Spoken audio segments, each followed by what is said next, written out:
मेरा प्रश्न ये है कि बच्चा जब तक पिटेगा नहीं तब तक वो सुधरेगा। चलो उनको मारते हैं, कुछ गलती होने पर मान ली उसने कुछ गलती कर दी तो वो मारेंगे। टीचर से ये बोलते हैं कि इसको मारना पीटना और इसको सब कुछ सिखा देना जो है, ये लगता है कि ये जो होता है ये बहुत गलत होता है। और ये मेरे साथ भी हुआ है और मैंने देखा भी है वो लोगों के साथ में होते हुए। बच्चा पढ़ने जाता है एक आंटी के पास में, तो उन्होंने उसको इतना मारा कि उसको 2 दिन तक उसको एक कान से सुनाई नहीं दिया। इंसान जानवर न बनने पाए, सबसे पहले इसका प्रयास करना पड़ेगा। बच्चा पैदा होता है, उसकी भी चेतना कैसी होती है?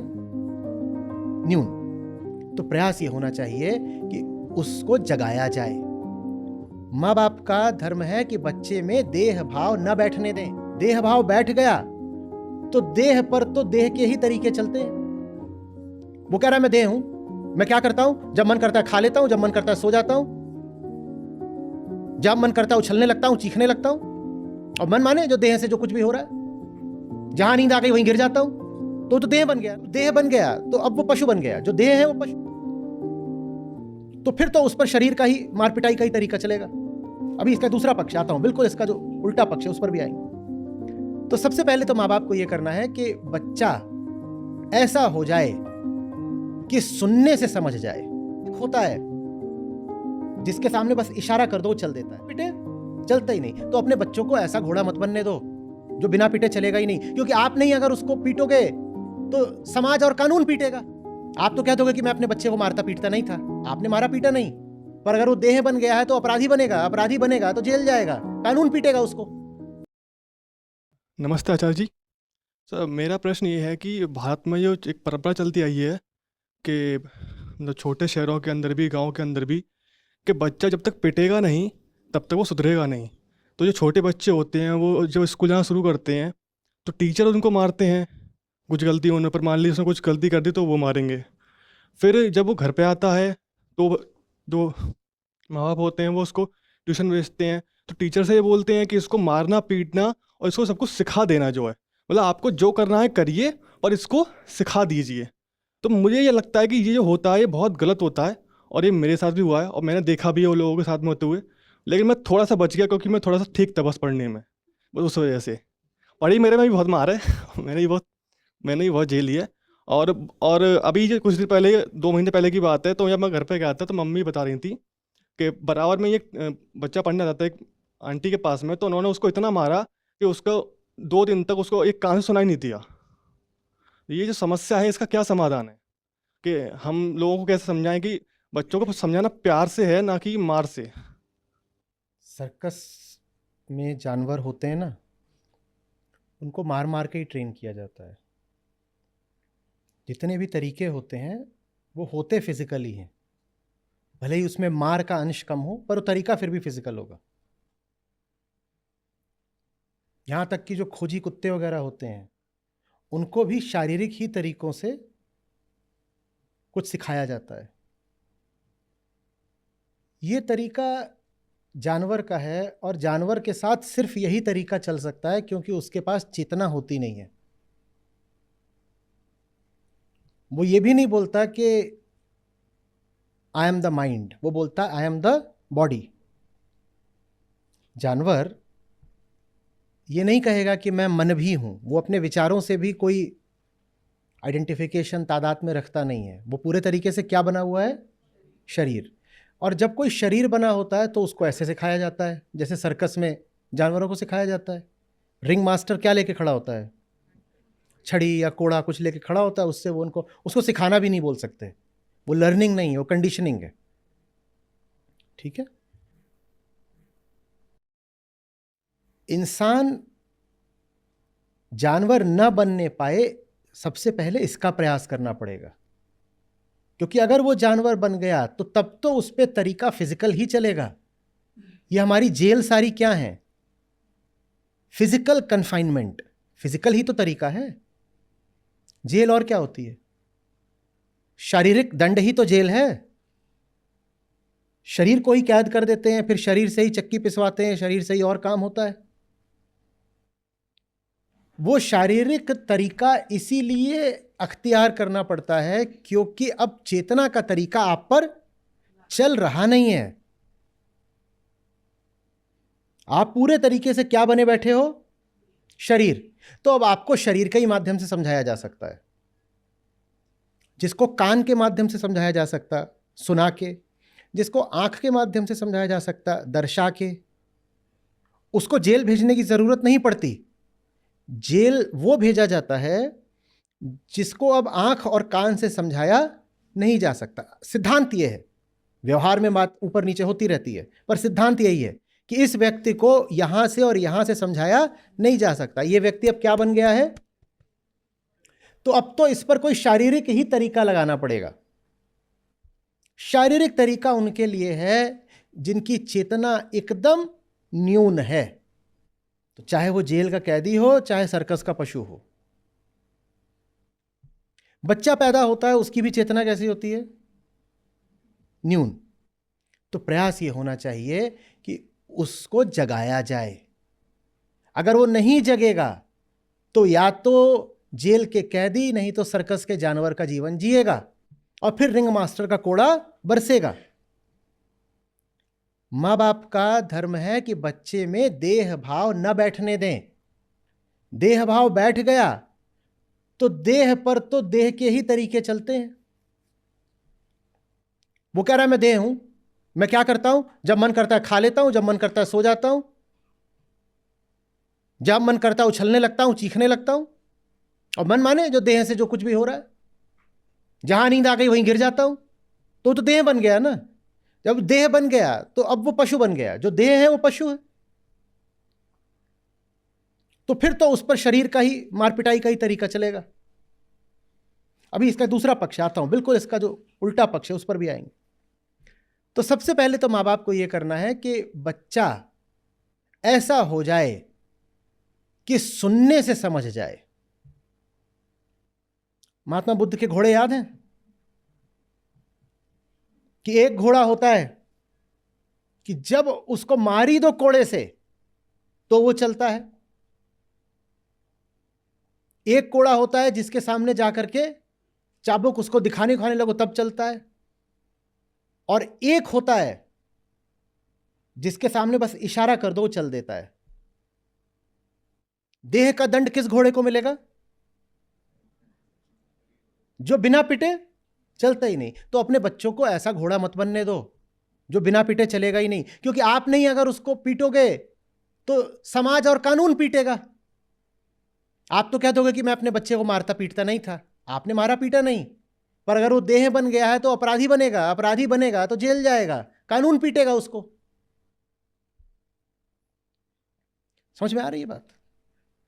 तो बात इसकी नहीं है कि बच्चों को मारना उचित है कि नहीं है, यह बहुत बाद का सवाल है। पहला प्रश्न यह है कि बच्चा किस द्वार से बात सुन रहा है, इस द्वार से या इस द्वार से? जो इस द्वार से सुने वो इंसान, जो इस द्वार से सुने वो जानवर। बच्चे को इस स्थिति में आने क्यों देते हो कि मुंह से बोलो और वो कान से सुने तो कोई उस पर असर ही ना हो? बच्चा इस हालत में आए क्यों? बच्चे को इस हालत में लाया कौन? माँ बाप ही तो लाए होंगे कि 3 बार उसको बोला नुन्नू सुन नुन्नू सुन, नुन्नू सुन नहीं रहा, तो फिर माँ ने हुमक के एक थप्पड़ मार दिया। वो थप्पड़ पहले 3 बार बोला ना कि सुन ले सुन ले सुन ले, उसने नहीं सुना, फिर थप्पड़ आया। बच्चा इस हालत में आया क्योंकि कान की सुनी बात को महत्व ही नहीं देता। पहला जवाब तो ये चाहिए। बच्चे की परवरिश ऐसी हो कि कान और आंख के इशारे पर चले तो थप्पड़ों की कोई जरूरत ही नहीं रहेगी। और हमारा उदारवाद कितना भी बोले कि हाथ उठाना गलत है, पर साहब अगर आप शरीर बन गए हो तो माँ बाप भले ना हाथ उठाएं, जिंदगी हाथ उठाएगी। फिर माँ बाप तो नहीं पीटेंगे लेकिन जिंदगी पीटेगी। पिटने से आप बच नहीं पाओगे अगर आप बहुत छोटी चेतना के आदमी बन गए हो तो इस सबसे जरूरी तो यह है सबसे पहले कि उसे छोटी चेतना का रहने ना दिया जाए। उसका पालन पोषण ज्ञान के रास्ते पर हो। जो ज्ञान के रास्ते पे नहीं चल रहा है वो तो पिटेगा, क्योंकि वो क्या बन गया? देह। इंद्रियों पर प्रभाव डालना हो तो क्या करना पड़ता है? कुछ बोलना पड़ता है। और शरीर पर प्रभाव डालना हो तो क्या करना पड़ता है? फिर तो थप्पड़ ही है ना। मैं थप्पड़ों को जायज नहीं ठहरा रहा हूं, मैं एक नियम बता रहा हूं जीवन का कि जो जानवर बन गया, अब उससे बात करके समझाओगे क्या? बात करके समझाओगे? अगर बात करके ही समझाया जा सकता होता तो दुनिया भर में अस्त्र शस्त्र किस लिए थे? जिनको अब हथियार से समझाना पड़ता है, क्या उनके पास आंख कान नहीं है? आंख कान तो उनके पास भी है, पर वो आंख कान से देखने सुनने को अब राजी नहीं है। चूंकि अब वो आंख कान से देखने सुनने को राजी नहीं है, तो उन पे फिर हथियार का इस्तेमाल होता है। बच्चे को ऐसी हालत में क्यों आने देते हो कि वो आंख कान से देखने सुनने की शिक्षा ही नहीं पाई उसने?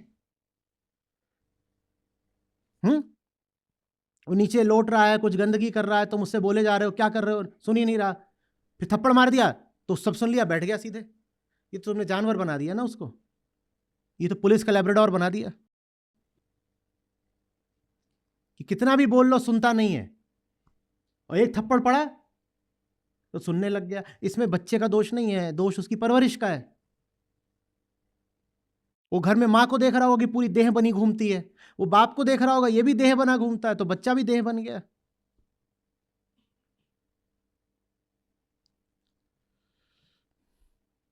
बुद्ध का तीसरा घोड़ा बनाना है बच्चे को, पहला नहीं, कि जब तक उसको चाबुक से मारा नहीं गया तब तक हिल ही नहीं रहा। और जो बुद्ध का तीसरा घोड़ा है ना, अब वो घोड़ा नहीं रहा, वो इंसान से भी बेहतर हो गया है, क्योंकि वो अब सूक्ष्म इशारों पर चलता है। बात समझ रहे हो? हमने कहा था मैं इसके दूसरे पक्ष की भी बात करूंगा। दूसरा पक्ष जानते हो क्या होता है? दूसरा पक्ष ये होता है कि हो सकता है आप बहुत भारी ज्ञानी हो,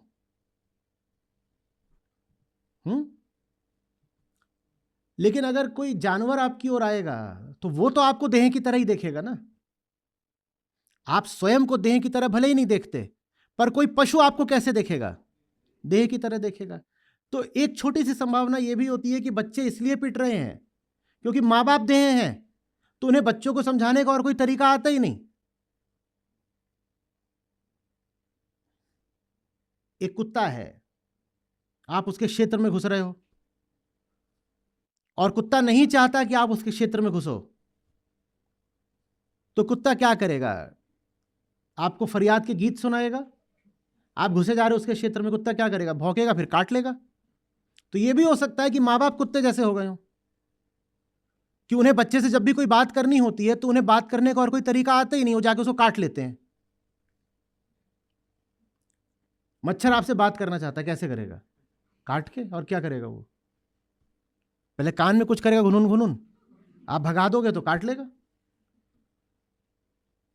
तो बात दोनों पक्षों पर लागू होती है। बहुत सारे माँ बाप भी ऐसे हो जाते हैं, मैंने देखा है माओं को। बच्चा है छोटा, उसको ही बोलना नहीं आता, वो रो रहा है, माँ काम कर रही है, तो पहली बार आई वो रो रहा है, उसको पानी पिला दिया। दूसरी बार आई रो रहा है, उसको दूध पिला दिया। तीसरी बार आई रो रहा है, उसके कपड़े बदल दिए। चौथी बार आई रो रहा है, उसको सुसु करा दिया। पांचवी बार वो फिर रोने लगा, थप्पड़ मार, पटाख, और चुप भी हो गया। काहे कि मां को समझ में ही नहीं आ रहा कि और अब कैसे बात करें इससे।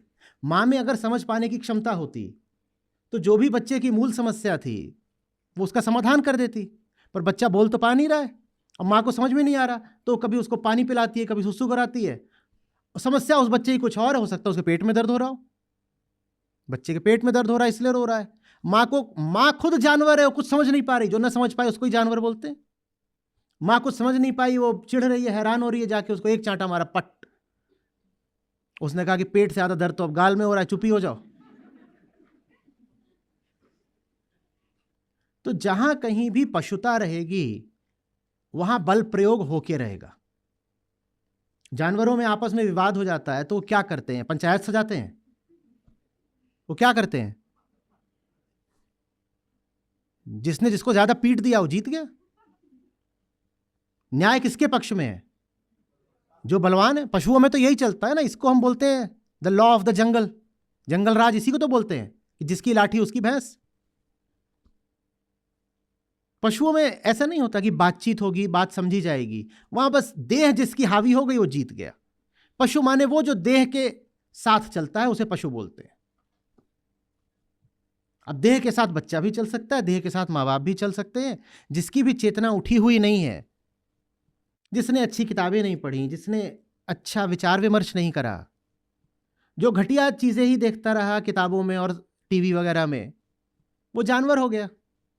अब ऐसे घरों में मार पिटाई चलेगी हर तरह की। माँ ने बाप को थप्पड़ मार दिया, बाप ने बेटे को मार दिया। किसी ना किसी कमरे से कुछ ना कुछ बजने की आवाज आती रहती है। बिजली चली भी जाए तो भी एक म्यूजिक सिस्टम बंद नहीं होता, एक के बाद एक बीट्स धंच कोई ना कोई बज ही रहा है।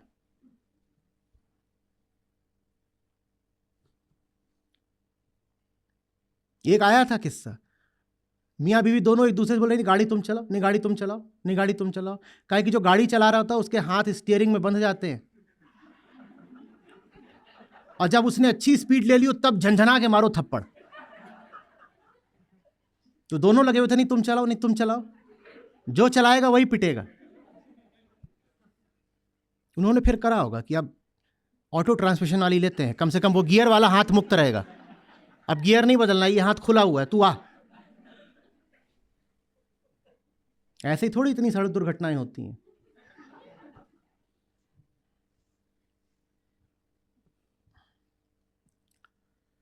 देश भी एक दूसरे पर चप्पलबाजी और थप्पड़बाजी तो करते हैं। वही चीज जब बढ़ जाती है तो मिसाइल कहलाती है।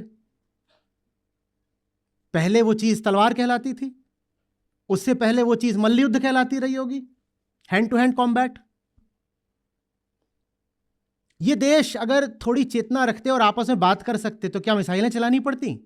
तो समझो कि फिजिकल मेथड्स तभी लगाने पड़ते हैं जब कॉन्शियस मेथड्स फेल कर जाते हैं, और कॉन्शियस मेथड्स तभी फेल करते हैं जब कॉन्शियसनेस का अभ्यास ही ना किया गया हो। जो घर में हम देखते हैं थप्पड़बाजी, वही फिर रूस और अमेरिका का कोल्ड वॉर बन जाती है।